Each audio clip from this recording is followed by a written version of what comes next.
over 2 years on American services, agriculture and energy, and manufactured goods. So we'll be taking in excess of $200 billion, could be closer to $300 billion when it finishes. But these achievements would not have been possible without the implementation of tariffs, which we had to use, and we're using them on others too. And that is why most of our tariffs on China will remain in place during the Phase 2 negotiations.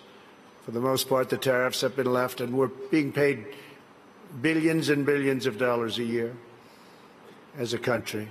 As I mentioned earlier, we ended the NAFTA disaster, one of the worst trade deals ever made, not even close, and replaced it with the incredible new trade deal, the USMCA, that's Mexico and Canada.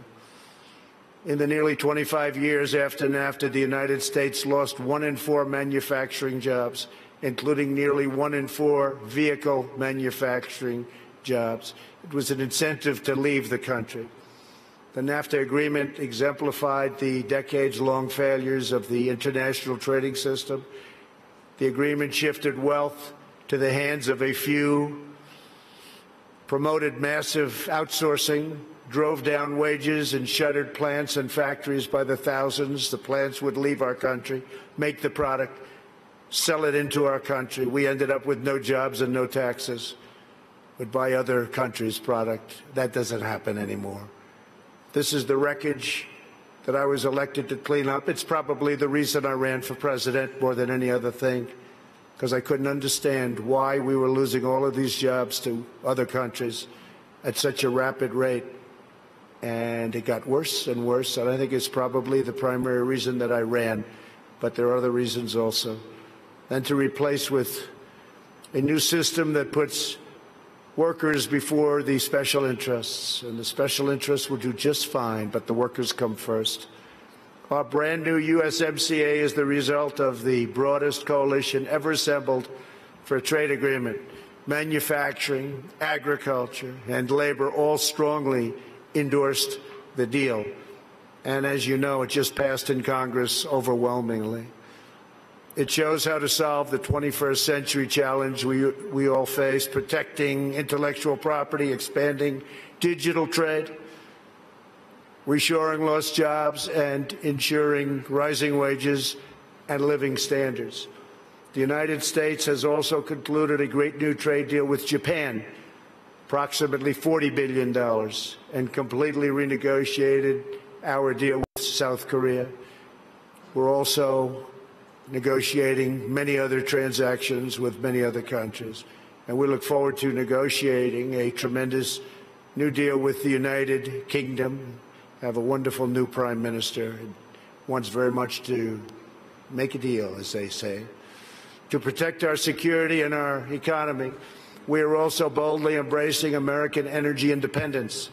The United States is now by far the #1 producer of oil and natural gas anywhere in the world, by far. It's not even close.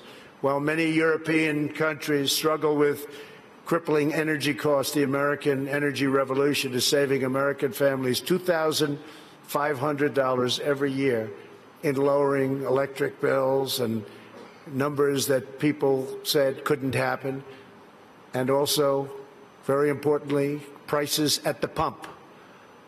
We've been so successful that the United States no longer needs to import energy from hostile nations. With an abundance of American natural gas now available, our European allies no longer have to be vulnerable to unfriendly energy suppliers either. We urge our friends in Europe to use America's vast supply and achieve true energy security. With U.S. companies and researchers leading the way, we are on the threshold of virtually unlimited reserves of energy, including from traditional fuels, LNG, clean coal, next-generation nuclear power, and gas hydrate technologies. At the same time, I'm proud to report the United States is among the cleanest air and drinking water on Earth, and we're going to keep it that way. And we just came out with a report that at this moment, it's the cleanest it's been in the last 40 years.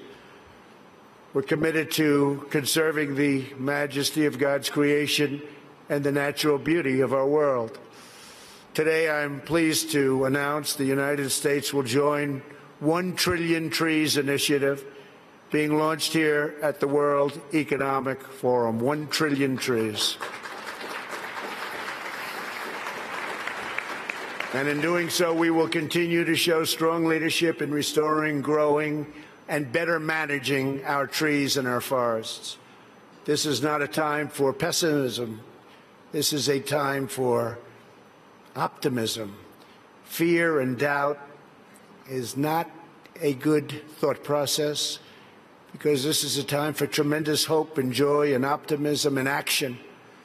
But to embrace the possibilities of tomorrow, we must reject the perennial prophets of doom and their predictions of the apocalypse.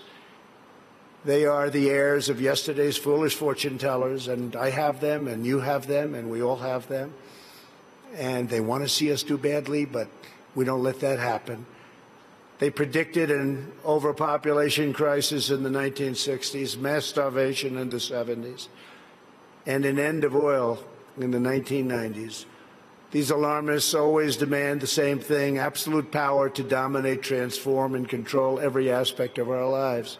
We will never let radical socialists destroy our economy, wreck our country, or eradicate our liberty. America will always be the proud, strong, and unyielding bastion of freedom. In America, we understand what the pessimists refuse to see: that a growing and vibrant market economy focused on the future lifts the human spirit and excites creativity, strong enough to overcome any challenge by far. The great scientific breakthroughs of the 20th century, from penicillin to high-yield wheat to modern transportation and breakthrough vaccines, have lifted living standards and saved billions of lives around the world, and we're continuing to work on things that you'll be hearing about in the near future, that even today, sitting here right now, you wouldn't believe it's possible, that we have found the answers. You'll be hearing about it, but we have found answers to things that people said would not be possible, certainly not in a very short period of time. But the wonders of the last century will pale in comparison to what today's young innovators will achieve, because they are doing things that nobody thought even feasible to begin.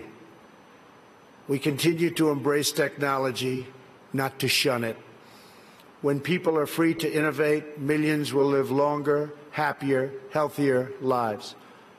For 3 years now, America has shown the world that the path to a prosperous future begins with putting workers first, choosing growth, and freeing entrepreneurs to bring their dreams to life. For anyone who doubts what is possible in the future, we need only look at the towering achievements of the past. Only a few hundred miles from here are some of the great cities of Europe, teeming centers of commerce and culture. Each of them is full of reminders of what human drive and imagination can achieve. Centuries ago, at the time of the Renaissance, skilled craftsmen and laborers looked upwards and built the structures that still touch the human heart. To this day, some of the greatest structures in the world have been built hundreds of years ago.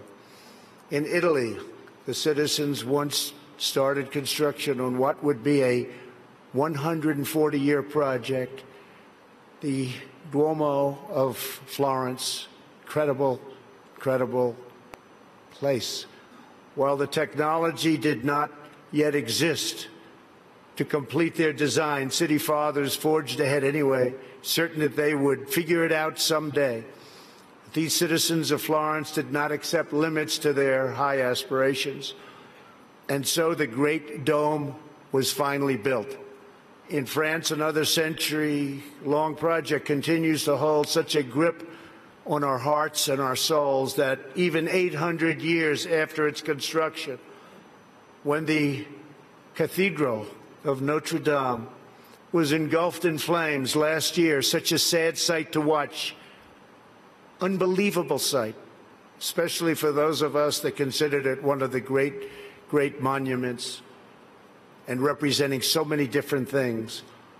The whole world grieved. Through her sanctuary now stands scorched and charred, and a sight that's hard to believe. When you got used to it, to look at it now, hard to believe. But we know that Notre Dame will be restored magnificently. The great bells will once again ring out for all to hear, giving glory to God and filling millions with wonder and awe. The cathedrals of Europe teach us to pursue big dreams, daring adventures, and unbridled ambitions. They urge us to consider not only what we build today, but what we will endure long after we are gone. They testify to the power of ordinary people to realize extraordinary achievements when united by a grand and noble purpose. So together we must go forward with confidence, determination, and vision. We must not be timid or meek or fearful, but instead we must boldly seize the day and embrace the moment. We have so many great leaders in this room, not only business leaders, but leaders of nations. And some are doing such a fantastic job. We work together very closely.